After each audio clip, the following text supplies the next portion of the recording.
What do I do with my hands? Just put them in your pocket. These are my 3 people. So my name is Charlene Hebert, and I'll be giving an informative speech on choking hazards. Woo! From loose change to bottle caps, choking hazards are a common household threat. According to the CDC, any object that can fit inside of an empty toilet paper roll is deemed as a choking hazard. This is because an empty toilet paper roll is an indicator for a child's windpipe.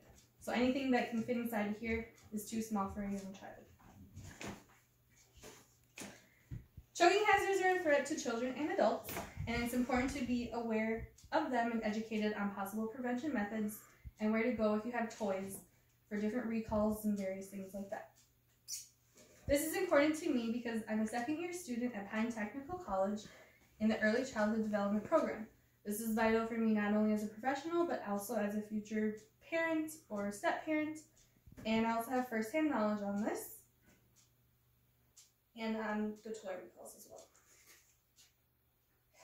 Choking is a risk for children 3 years of age or younger and for boyfriends because of the constant tendency to put objects in their mouths. You're shiny.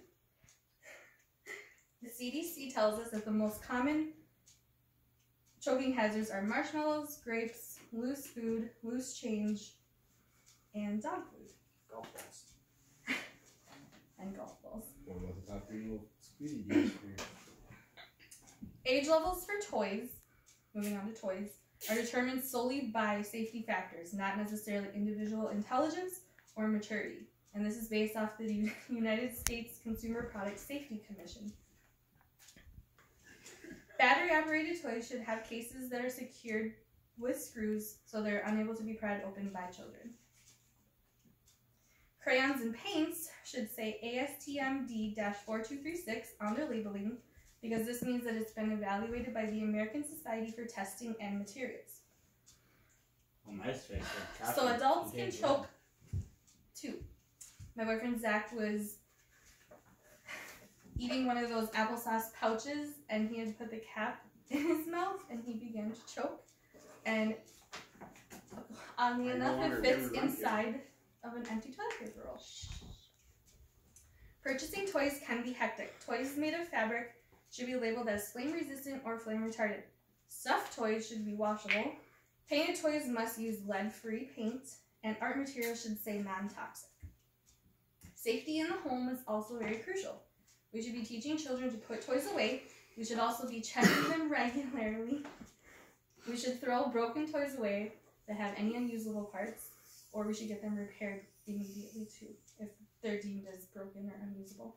We should also be keeping toys clean, and we should never give balloons or vinyl gloves to children under the age of 3 because they could choke or they could suffocate on a small piece that gets ripped off. In the event of choking, CPR. The American Heart Association tells us to call 911 and to push hard and fast on the person's chest. For toy recalls, check with the USPSC at www.cpsc.gov. This is the United States Consumer Product Safety site. This info is important because we need to know the hazards and we also need to know the prevention methods and having the proper resources in place. Choking hazards are all around us and we have a duty to protect those who are vulnerable and prone to choking. Remember, children 3 years of age and younger and boyfriends have a constant tendency to put objects in their mouths.